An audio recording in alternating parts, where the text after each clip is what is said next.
Wherever you are,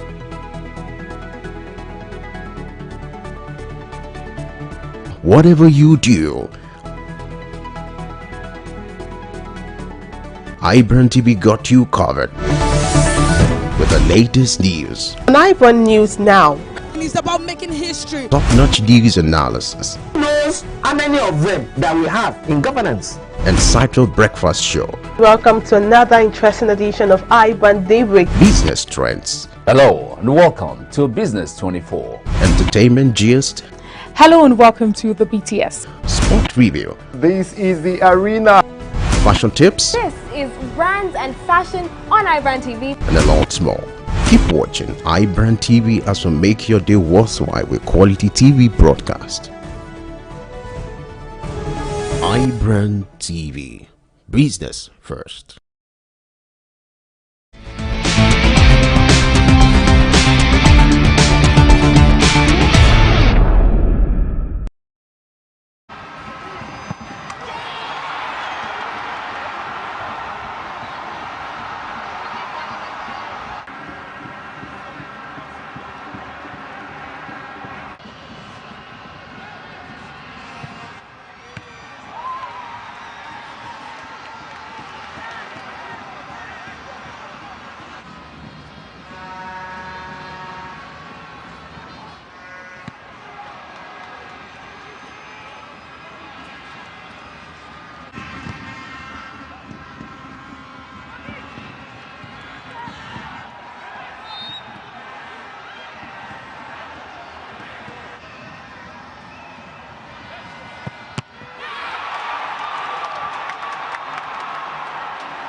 Good afternoon, folks, and welcome to the arena. It promises to be another exciting edition. It's coming to you live from our studios in Lagos, Nigeria, and I'm Samson Oluide, your host for the show.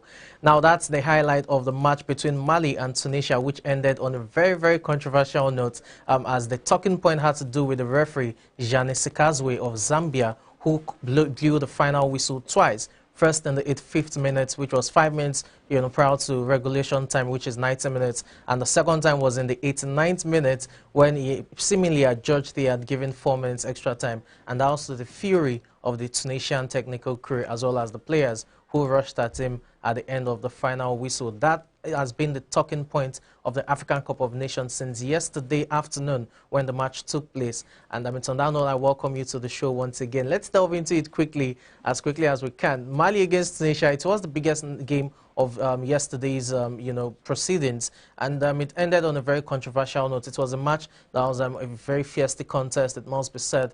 Mali had the lead in the first half, courtesy of a penalty, and it was well dispatched by Ibrahim Kone, who is the rising star when it comes to Malian football at this point in time. Dispatched it with relative ease, and the Tunisians also had their own shots from the 12 yards, but unfortunately they couldn't make it count. The Tunisians had, chances. There you can see there a chance from a free kick, which was well positioned, and the Malian goalkeeper did so well to be able to prevent that from going in. And here's the incident that led to, the penalty as well, which Mali considered, but the Tunisians couldn't capitalize from 12 yards as they were made to pay for their profligacy in front of goal. But the talking point has to do with the referee. At first, they didn't award the penalty. He blew for a free kick, but later on, the penalty was awarded, and the Malian goalkeeper stood his ground to deny the Tunisians an equalizer. And you can see the Malians there, embrace him for his heroics in the game. And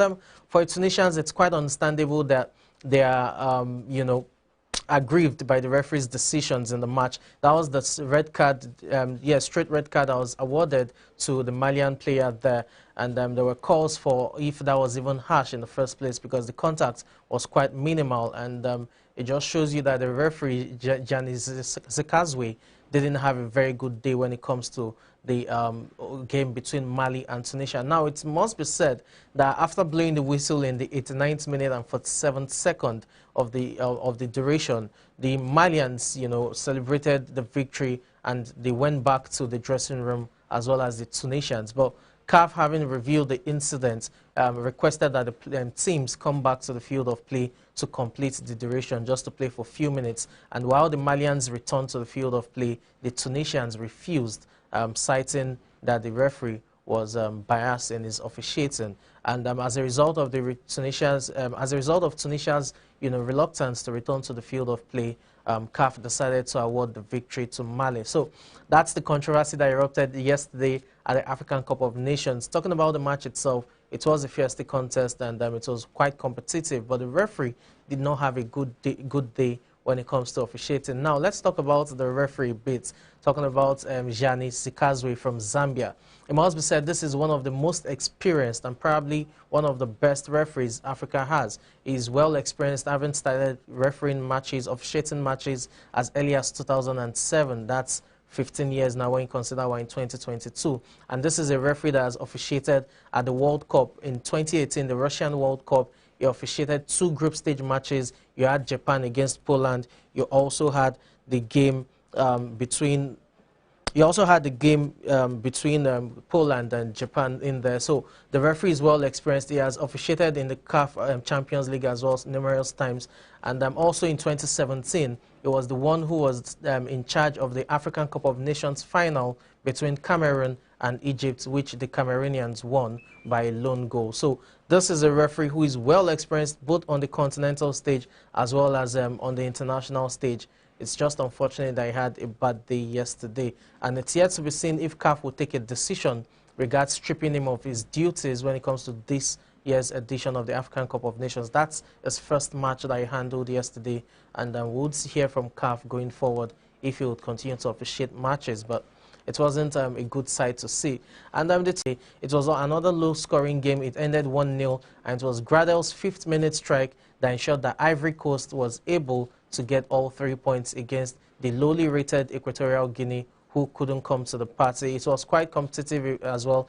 KG, the transitional plays were a bit faulty even from the Ivorians, as you would have expected them to do more, considering they have Sebastian Haller, who is currently the top goal scorer when it comes to the UEFA Champions League. But at the end of the day, they got the early goal and they were able to hold on to it. So the Ivorians have started on a very good note as well, and you just feel that they would get things going when it comes to, securing its place in the round of 16. Remember, it's a 24-team tournament, and the top 2 will qualify. You would also have 4 best third-place teams. So there's still chances for teams who have even lost their opening game to get into the round of 16. But the Ivorians have started well. Let's see how they're able to build on that.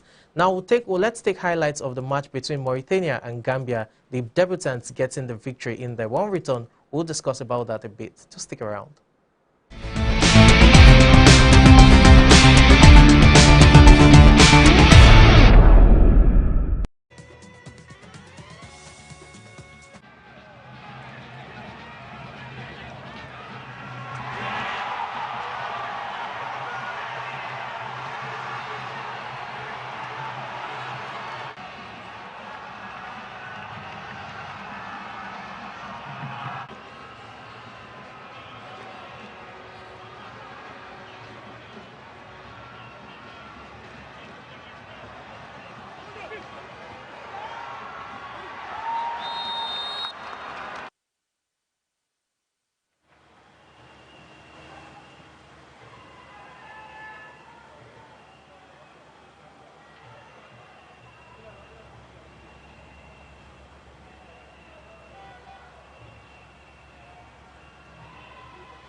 jubilation in the camp of the Gambians as they secured a win over Mauritania. 1-0 it ended, but they had numerous chances to win the match by a very bloated scoreline. More importantly is that the Mauritanian goalkeeper stood his ground to ensure that the damage was limited to just a lone goal. But the Gambians got the victory at the end of the day, and it was well deserved. They played so well. You could see the white coach there, who was enthusiastic about the team's performance overall, and you have to give them kudos. It is their debut at the Continental Showpiece, and they were still able to put in a very good performance, although the quality of the opposition is also questionable. But you have to give it to the Gambians, and they've secured a very good chance. They've given themselves, rather, a very good chance of making the round of 16 berth, considering the fact that there are still, 4 teams that will qualify as the third best placed team. So Gambia right there doing the work, and it's just a way they can build on. It's a feat they can build on when it comes to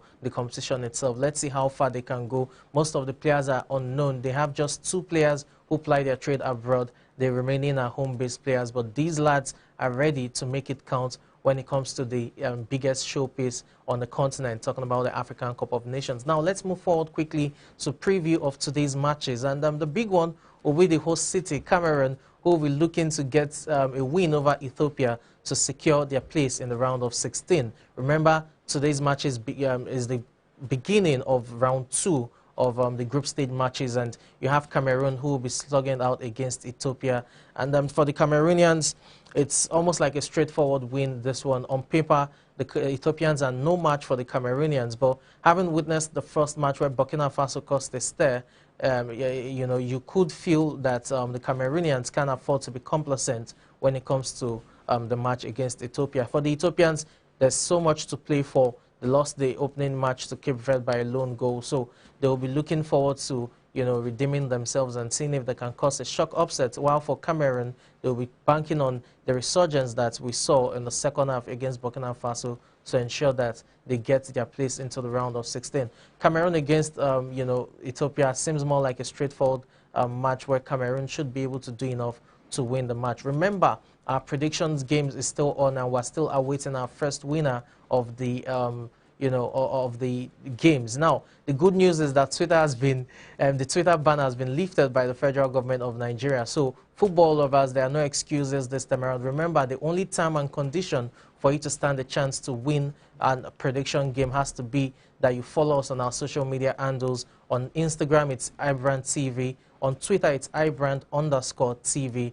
And on YouTube, you kindly like and subscribe. It is Ibrandtv or Ibrandtv Media. So once you're following us on all 3 platforms and you get your predictions correctly, you stand a chance to win amazing prizes. Today's African Cup of Nations is just in Group A, so it's not 3 matches. You have 2 matches. You have Cameroon against Ethiopia, which I just talked about. I'm sending you a prediction for that one. And the second one is the one between Cape Verde as well as Cape Verde and Burkina Faso. So those are the 2 matches. You should send in your predictions. Remember, your predictions have to be correctly in terms of the scoreline for you to stand a chance to win. So let's follow us on our social media handles and send in your predictions. We'll pick up the winner and we'll reach out to the winners as soon as we have someone who has won, talking about our prediction game for the African Cup of Nations. Now, let's delve quickly to the second match of today, which is between Cape Verde as well as Burkina Faso. For Cape Verde, it's a chance for them to also book a place in the round of 16. They won the first match against Ethiopia by a lone goal, and this time around against the Burkina Faso side, who also lost, they will be looking at getting at least a point. For Cape Verde, a point will definitely get them through into the round of 16 as one of the best third-place teams, but I'm sure the Cape Verdeans will be looking at getting a win to secure their place, comfortably into the round of 16. It's difficult to call where this would, fall in terms of who gets it, because the Burkina Faso team we saw against Cameroon also, proved the stand test for the Cameroonians, and I'm sure they would want to replicate the performance against Cape Verde. For Cape Verde, they're a decent side as well, and they should be able to prove difficult to beat. So it should be KG. The transitional play again will be called into questions, and more importantly, the goalkeepers will have their work cut out when it comes to keeping the oppositions at bay. Let's see how that pans out. Most likely a draw, I don't know, but I'm not an octopus, but I think that's what my crystal ball is telling me, that it will probably be a draw. But either way, a win for Cape Verde would definitely guarantee their passage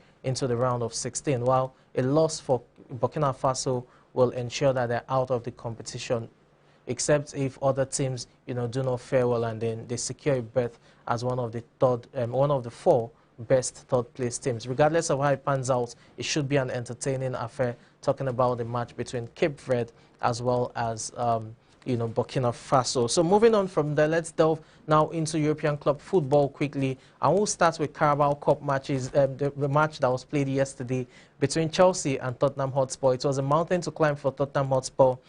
At home against Chelsea, they needed at least 2 unreplied goals to be able to force the tie, into penalties if possible, but that didn't work out. Rudiger's early goal, the headed goal, was what even condemned them further, and it was just a disappointing night for Spurs, who missed out, or who were missing Heung-min Son due to injury. So Chelsea have secured their place at the Carabao Cup final taking place in Wembley, and their opponents are yet to be known, because Liverpool and Arsenal will still have to play over 2 legs to determine who goes through. But over 2 legs, you get a feeling that Chelsea deserved this. The first leg last week was nothing to write home about in terms of a Spurs performance, and it just shows you the gulf between Chelsea and Spurs at this point in time. Antonio Conte has his work cut out. Let's see how he's able to rejuvenate Spurs into a top 4 team once again, and hopefully they're able to make it count this time around. But Chelsea are into the finals of the Carabao Cup, and their opponents will either be Liverpool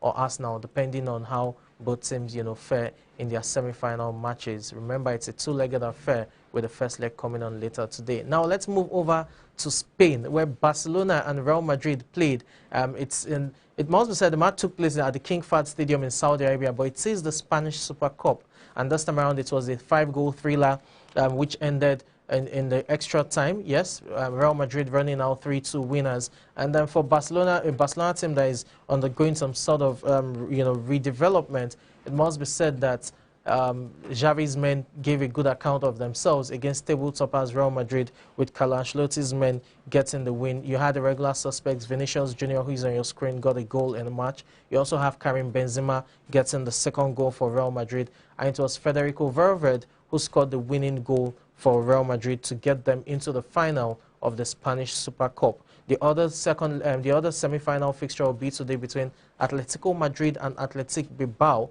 Whoever wins that will play Real Madrid in the final. But for Real Madrid, it was a good victory for them when it comes to 1 over their arch rivals, and it is their 100th victory over Barcelona when it comes to the El Clasico. So Carlo Ancelotti's men have everything going for them, while for Barcelona, the hard work continues when it comes to getting them back to the very top.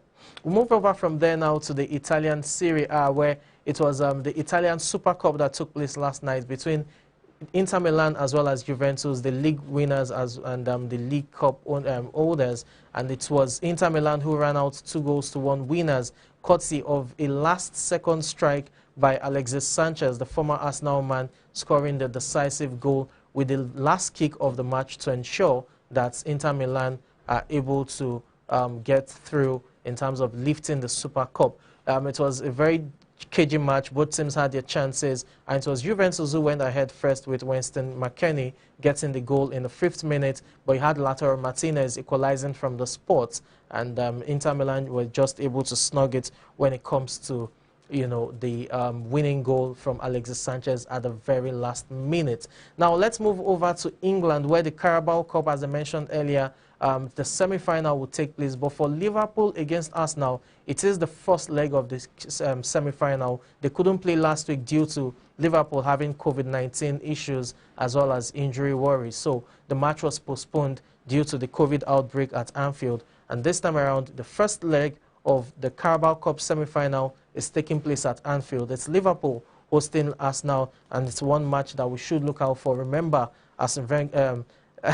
remember, Mikel Arteta's men are on a very good run of form, although there was a disappointing loss to Nottingham Forest on Sunday, which made them exit the FA Cup. But beyond that, you've had Arsenal on a very good run of form. Even Manchester City found it difficult to defeat them at the turn of the year. So it should be an entertaining affair. For Liverpool, no doubt they will be without the usual suspects, Mohamed Salah as well as Sadio Mane and Naby Keita. All three are playing at the African Cup of Nations right about now. But Diogo Jota is in there, but Firmino is back. Remember, he got a goal against Shrewsbury on Sunday, so that should count for something for Jurgen Klopp's men. Let's see how it pans out. Whoever wins over 2 legs will play Chelsea in the final.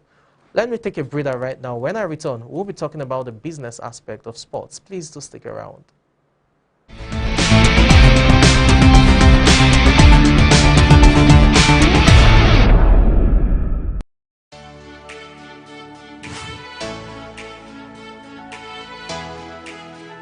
Most people don't understand the magic of a perfect skin, the allure of a well-pampered skin.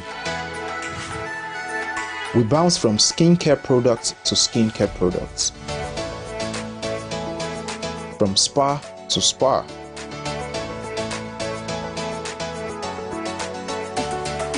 Looking for that ideal solution.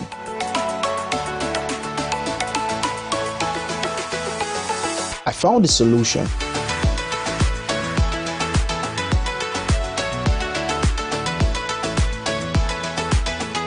And it's Blemiville Skincare and Spa.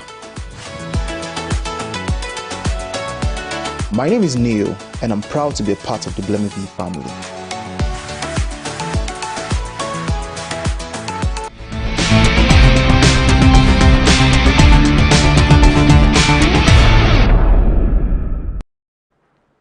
Thanks for staying tuned. It's still the arena. Now it's time to talk about some business stories in the world of sports. We begin with Manchester City, who have surpassed intra-city rivals Manchester United in revenue for the first time. The club posted revenue of $735.9 million during the season, topping Manchester United's $636.3 million. Manchester City achieved this feat with only $910,000 in matchday revenue. The club earned $383.2 million from broadcasting and $351.7 million from commercial and other sources. Meanwhile, City Football Group, which owns Manchester City, is working with the Oakville Group to build a $495 million mixed-use arena next to the team's Etihad Stadium. The group secured a 7-year, $650 million loan in July 2021 to help build a new stadium for its Major League Soccer club, New York Football Club. And still talking sports business, DAZN is reportedly nearing a deal with telecom company BT Group to acquire BT Sport for $800 million. The companies were reportedly closing in on a deal last fall, but negotiations stalled following concerns over revenue assurances and DAZN's streaming capabilities. Acquiring BT Sport would add a number of broadcasting rights to DAZN's roster. In 2019, the company spent roughly $1.7 billion on sports rights, according to regulatory filings. In May, the Premier League extended its deals with Sky, Amazon, BBC, and BT from 2022 to 2025. Collectively, the deals are worth $7 billion. And still talking sports business, KKR and Cooperation has invited the Public Investment Fund to join in its proposed acquisition of Telecom Italia. Telecom Italia paired with DAZN in July 2021 to gain domestic rights to Serie A in a 3-year deal worth $1.1 billion. The KKR made its initial takeover bid in November, triggering a 38% increase in Telecom Italia's stock. The Turin-based company has kept most of those gains and had a market capitalization of around $10.9 billion as of Tuesday. The Public Investment Fund has had a growing presence in sports and gaming. It's reportedly close to acquiring Serie A's Inter Milan for $1 billion and bought the Premier League's Newcastle United for $409 million in October 2021 after 18 months of clearing regulatory hurdles. The fund, with over $430 billion in assets, also has heavy investments in gaming, with $2.9 billion invested in Activision Blizzard, $2 billion in Electronic Arts, and $869 million in Take-Two Interactive as of September 30th, 2021. Now, we'll go on a very short break. When we return, we'll delve into the world of other sports, where Australian Open draws have taken place. So you want to know who plays next?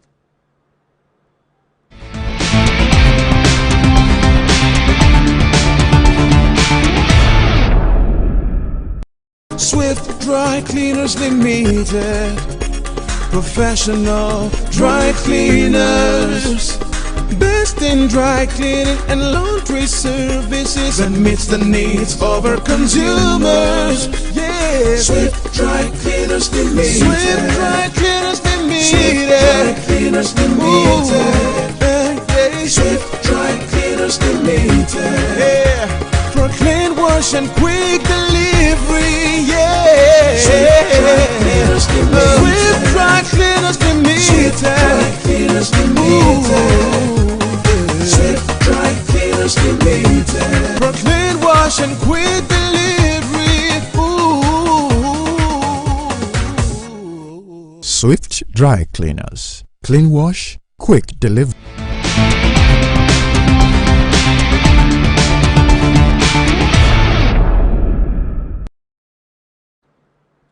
Thank you for joining us. Now we're hitting home stretch. Now let's talk about other sports, starting from the world of basketball, where the Los Angeles Lakers once again lost, this time around despite the heroics of LeBron James, who scored 34 points.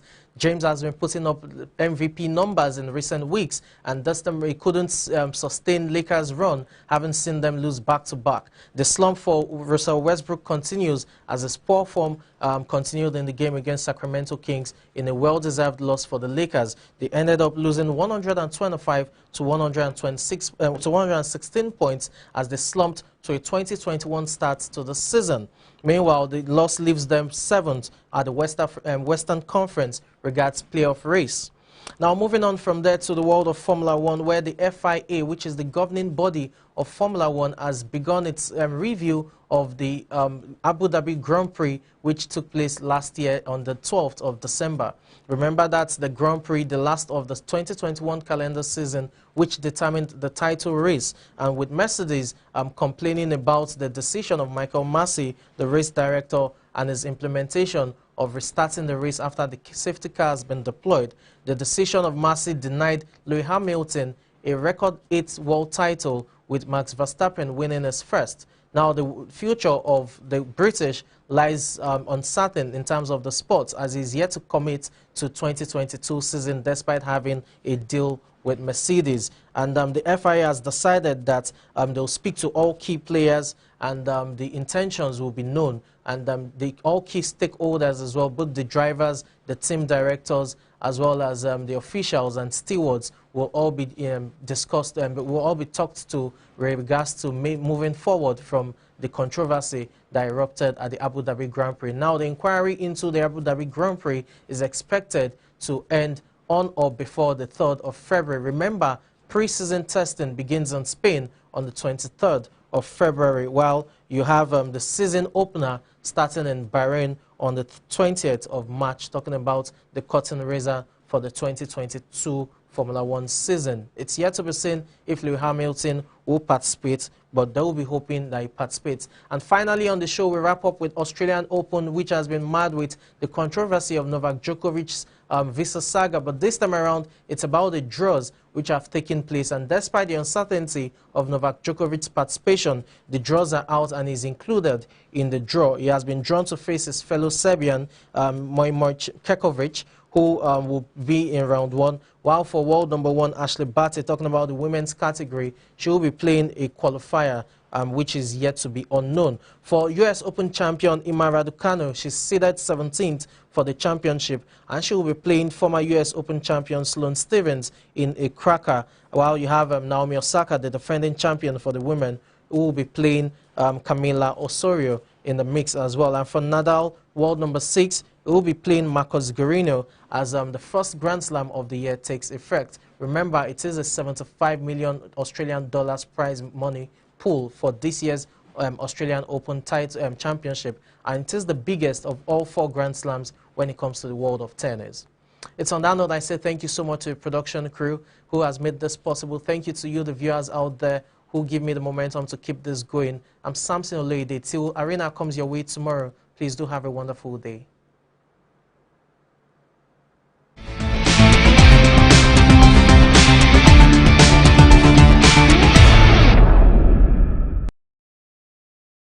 Wherever you are,